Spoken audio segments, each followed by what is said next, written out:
দেখতে দেখতে বছর ঘুরে চলে এসেছে আবারও বাণিজ্য মেলা। আর এটা হচ্ছে 2026 সালের বাণিজ্য মেলায় আমরা যাচ্ছি আলহামদুলিল্লাহ। এবার 30তম বাণিজ্য মেলা শুরু হতে যাচ্ছে। আর শুরু তো হয়ে গিয়েছে, অফার তো অবশ্যই থাকবে। সব কিছু মিলে আজকের ভিডিওটি থাকবে। আর আশা করি আজকের ভিডিওটি খুবই এনজয় করতে পারবেন আপনারা। আর আমার মেয়ে তো খুব এনজয় করছে গাড়িতে বসে, যে ও কখন বাণিজ্য মেলায় পৌঁছে যাবে। ঠিক দুপুরেই চলে এসেছি আমরা, যেহেতু খাওয়া দাওয়া করে তারপরে এসেছি। আর মেয়েটা আমার গাড়িতেই ঘুমিয়েছিল। আমাকে কেমন লাগে? হ্যাঁ, আমাকে কেমন লাগে?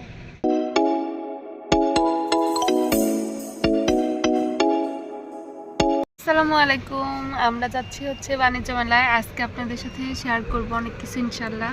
তো সবাই দোয়া করবেন আমরা যেন ভালো মতো যেতে পারি।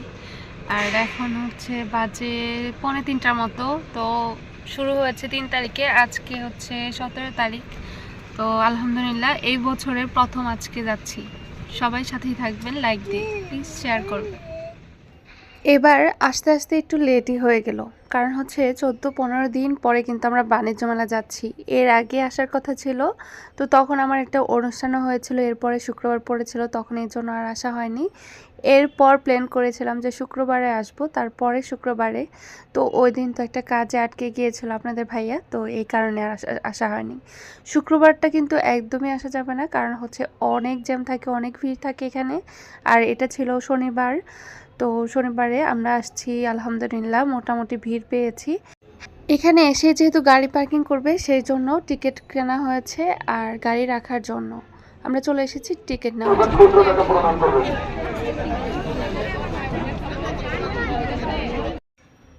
বাচ্চাদের জন্য 2 বছর থেকে 12 বছর পর্যন্ত হচ্ছে তাদের 25 টাকা করে টিকিট, আর বড়দের হচ্ছে ঢোকার 50 টাকা করে টিকিট। আর ঢোকার পরে দেখতে পাচ্ছেন যে খুব সুন্দর একটা আচারের দোকান।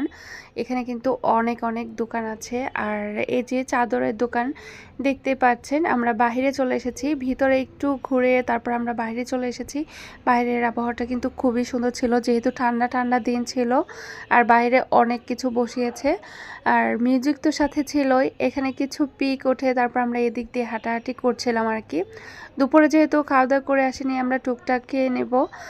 তো প্রথমে একটু কফি খেয়ে নিলাম, একদমই মাথাটা ব্যথা হচ্ছিল। আর এখানে কুকারিস পাওয়া যায় খুব সুন্দর সুন্দর। তো ভালো লেগেছে, আসো। আমার মেয়ের সাথে দেখা হয়েছে, ও বারবার বলছিল এটা নাকি টাগার। এটা কি বলো? টাগার। টাগার। এটা শুনে আমরা এত এত খুশি হচ্ছিলাম। আর মানুষের ভিড় দেখতে পাচ্ছেন পার্কের সামনে যেহেতু। আর আমরা চলে এসেছি ওদিক থেকে, আরএফএল থেকে 2টা চেয়ার নিয়ে বসিয়ে রেখেছি আমার ছেলেকে, আর যেহেতু কাকাকে নিয়ে গিয়েছিলাম, দুজনকে বসিয়ে আমরা ঘুরতে চলে এসেছি ভিতরে। তো সানকে রেখে এসেছি, যেহেতু ওর শরীরটা একটু খারাপ, জ্বর এসেছিল 2-3 দিন যাবত, তো একদমই স্কুল যেতে পারেনি। আর এর মধ্যে আবার একটু সুস্থ হয়েছে, তারপর নিয়ে এসেছি এখানে। আর এখানে এসে দেখতে পাচ্ছেন যে কিছু ফার্নিচার, এখান থেকে কিন্তু আমার অনেক অনেক ফার্নিচার কেনা হয়েছে। আর এই তো একটু পর পর আপনাদের ভাইয়া কিন্তু ওই হুন্ডার দোকানে দৌড় দেয়। আর এরপরে আমি দোলনার দোকান দেখে দৌড়ে চলে এসেছি, আর একটু ছবি উঠে নিলাম। মিররটা আমার কাছে খুবই পছন্দ হয়েছে। তো এদিকে হচ্ছে ডিসকাউন্ট চলছিল, অফার চলছিল, যেগুলো হচ্ছে 50,000 টাকা, সেগুলো হচ্ছে 30-35,000 টাকা, 40,000 টাকায় দিচ্ছে আর কি, 15% ডিসকাউন্টে। আর এখানে আসলে কিন্তু অনেক অনেক ফার্নিচার দেখা যায়, এগুলোই ভালো লাগে দেখতে। তো এখানে হচ্ছে আচার বিক্রি করে, দেখেন প্রতিবার আমাদের আচার খাওয়াই হয়, যেভাবে হোক আমরা এখানে এসে আচার কিনবই। আপনাদের ভাইয়ার খুবই পছন্দ আচার, স্যারেরও খুব পছন্দ, যেহেতু ওকে রেখে আসছি। আচার আমি আর খাবো না, যেহেতু খাবার খাইনি, খাবারটা এখান থেকে খেয়ে নেব। তো ওখান থেকে আমি কিছু পপকর্ন নিয়ে নিয়েছি, আর হচ্ছে পেয়ারা ভর্তা খাচ্ছি।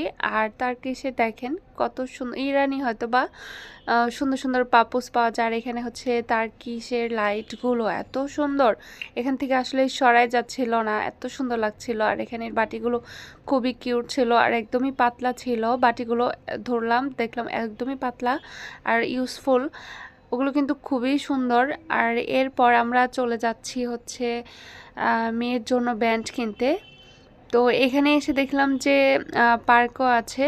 তো হাঁটাহাঁটি করতে করতে সন্ধ্যার পরে আমাদের কিন্তু ক্ষুধাও লেগে গিয়েছে, যেহেতু সন্ধ্যা হয়ে গিয়েছে। বাচ্চাদেরকে নিয়ে এসেছি, একদমই টুকটাক খাওয়া হয়েছে, ভারী কিছু খাওয়া হয়নি। তো ভাবলাম যে আমরা খাবার খেয়ে নেই।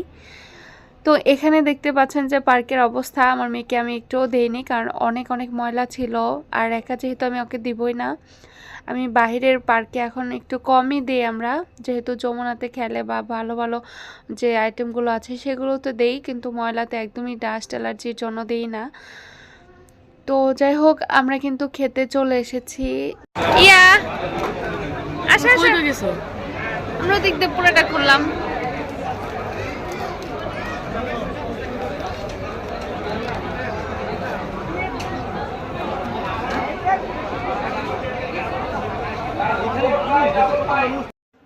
ঘুরতে ঘুরতে চলে এসেছি আমরা একটা রেস্টুরেন্টে। দেখলাম যে এখানে শর্মা পাওয়া যায়, হয়তো বা ভালো মনে করেছি, তো ওখান থেকে নিয়ে দেখলাম যে একদমই খাবারটা ভালো না, একদমই বাজে ছিল। আসলে বাণিজ্য মেলার খাবার কখনোই ভালো হয় না। এটা আমি এর আগেও খেয়ে অনেকবার ট্রাই করে দেখেছি, এরপর আবার ভাবছি যে খাবার মনে হলে যে বাড়ি থেকে কিনে নিয়ে তারপর যাব। তো যাই হোক, বাসায় এসে তারপর টুকটাক কাজ ছিল, বাসা গোছানো ছিল, এগুলো করে বাচ্চাদেরকে একটু টাইম দিয়ে তারপর হচ্ছে খাবার বানিয়ে নিচ্ছি আমি পাস্তা। তো বাচ্চাদের তো যেহেতু ক্ষুধা লেগেছে, বাইরে খেতে পারেনি ওভাবে, আর যেহেতু সুমি ছিল বাসায়, ও আবার চিকেন নাগেটস টাগেটস ভেজে তারপর খেয়ে নিয়েছে। আর এরপর আমি পাস্তাটা রান্না করে নিচ্ছি, যেহেতু আমি রাতের ডিনারটাই এটা করব আমরা। আর ভাত আছে, আপনাদের ভাইয়া যদি ভাত খায় খেয়ে ফেলবে। তো যাই হোক, এখানে আমি পাস্তাটাকে খুব ভালোভাবে সিদ্ধ করে সব কিছু মিশিয়ে নিয়েছি। এটাকে আমি ওভেনে দিয়ে তারপর হচ্ছে পাস্তা রান্না করে নিব। আর এই নাস্তাটা খেলে বাচ্চারা খুবই পছন্দ করে, তো এটা খেয়েই বাচ্চারা থাকবে। যাই হোক, আজকের ভিডিওটি কেমন লাগলো অবশ্যই জানাবেন।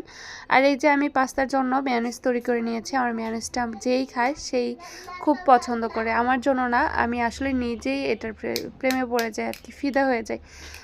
তো যাই হোক, বাণিজ্য মেলা থেকে কী নিয়ে আসলাম সেটা দেখাবো।